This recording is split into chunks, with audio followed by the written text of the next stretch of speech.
Wait, who's out again? Sir સમગ્ર ગુજરાતમાં વિદેશની જેમ 112 નંબર છે તે ઇમ્પ્લિમેન્ટ થયો છે. કઈ રીતના 112 નંબર છે તે કામ કરે છે અને નાગરિકો માટે કેટલું આસાન થઈ જશે જ્યારે ઇમરજન્સી હોય તે સમયે કામ કેવી રીતે કરે? ગુજરાત રાજ્યમાં મેડિકલ ઇમરજન્સી માટે 108 નંબર, મહિલા હેલ્પલાઇન માટે 181 નંબર, પોલીસની હેલ્પલાઇન માટે 100 નંબર અને ડિઝાસ્ટર માટે 1070 આવા અલગ અલગ અને ફાયર ડિપાર્ટમેન્ટ માટે 101. તો વિવિધ પરિસ્થિતિમાં અલગ અલગ નંબરો યાદ ન રાખતા એક જ આખા રાજ્યનું કંટ્રોલ એન્ડ કમાન્ડ સેન્ટર હોય અને એમાં તમામ પ્રકારની ઇમરજન્સીનું ટ્રાયેજિંગ થઈ અને જે તે મદદને તાત્કાલિક કોઈ પણ સમયનો બગાડ કર્યા વગર પહોંચાડી શકાય એ માટે ભારત સરકારના ગૃહ મંત્રાલય દ્વારા 112 નંબર ડિક્લેર કરેલો છે અને ગુજરાત રાજ્યના હોમ ડિપાર્ટમેન્ટ અને EMRI મળીને આ સેવા 112 જનરક્ષક તરીકે લોકોને પ્રાપ્ત થાય એ માટેનું એક સુંદર આયોજન કરેલું છે, જેમાં હાઈ ટેકનોલોજી ઇન્ટરફેસ ક્રિએટ કરી અને આખા રાજ્યના centralise control and command centre અને જિલ્લા કક્ષાએ પોલીસના કંટ્રોલ રૂમ્સ છે અને પોલીસ સ્ટેશન સાથે અને સાથે 1000 જેટલી PCR વેન, જનરક્ષક વેન, આ બધાને ટેકનોલોજીની મદદથી પેપરલેસ મેનરમાં ડિજિટલાઇઝડ રેકોર્ડ ક્રિએટ કરી અને ઇન્ટિગ્રેટ કરી અને કઠવાડા ખાતે એ 112 નું કોલ સેન્ટર કાર્યાન્વિત કરવામાં આવેલું છે અને આ સમગ્ર પ્રોજેક્ટનું ઇનોગ્યુરેશન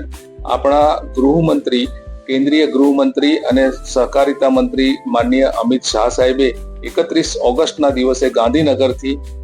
આપણા માનનીય મુખ્યમંત્રી અને નાયબ મુખ્યમંત્રી શ્રીની ઉપસ્થિતિમાં આ કાર્યક્રમનું લોકાર્પણ થયું છે. આ કાર્યક્રમ શરૂ થવાના પછી નાગરિકોને ખૂબ સારો એક્સપિરિયન્સ કોઈ પણ ઇમરજન્સીની સેવાઓ પ્રાપ્ત કરવા માટે થઈ રહ્યો છે, જેના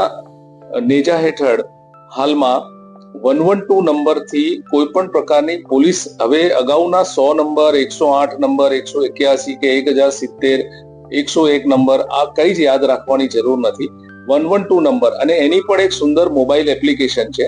આ મોબાઈલ એપ્લિકેશનની મદદથી કોઈ પણ નાગરિક કોઈ પણ પ્રકારની ઇમરજન્સી હોય તો માત્ર એક જ નંબરથી એ સેવાઓને પ્રાપ્ત કરી શકે અને છેલ્લા ટૂંકા સમયની અંદર જ પોલીસની સેવાઓ આપ જોઈ શકતા હશો. 112 જનરક્ષક વ્હીકલ્સ દરેક જગ્યાએ ગૂગલ મેપની મદદથી એવી રીતે સ્ટ્રેટેજિકલી ઊભા કરેલા છે, જેના કારણે નાગરિકો જ્યાંથી ફોન આવે તો એનું તરત જ અમને મોબાઈલ લોકેશન મળી જાય છે અને એ તરત જ એ વાનને રવાના કરવામાં આવે છે. એના ઉપર સ્થળ ઉપર નિકાલ કરવાની હોય, વધારે મદદની જરૂર હોય કે એ વ્યક્તિ પીડિત હોય એને કોઈ નજીકના સ્થળ ઉપર કે પોલીસ સ્ટેશનમાં લઈ જવાની જરૂર હોય તો આ બધી જ કામગીરી જનરક્ષક દ્વારા થઈ રહી છે. અને રિસ્પોન્સ ટાઈમની જો વાત કરવામાં આવે તો અન્ય રાજ્યોની સરખામણીમાં શરૂઆતમાં અમારો રિસ્પોન્સ ટાઈમ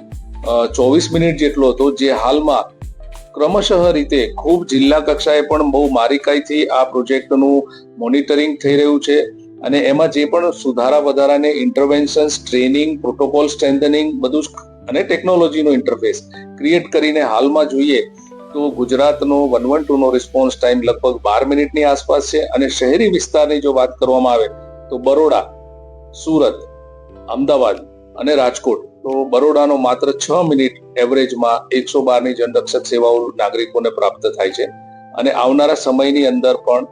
આમાં શ્રેષ્ઠ ટેકનોલોજી, જેમાં સોશિયલ મીડિયાની મદદથી, ઈમેલની મદદથી, SMS ની મદદથી અથવા તો કોઈ પણ પેનિક બટનની સાથેનું ઇન્ટિગ્રેશન પણ આ 112 સાથે થાય. 108 નંબર પરથી પ્રાપ્ત થતી પણ તમામ સેવાઓ 112 પરથી મળે. ફાયર ડિપાર્ટમેન્ટનું પણ સ્ટેટ લેવલે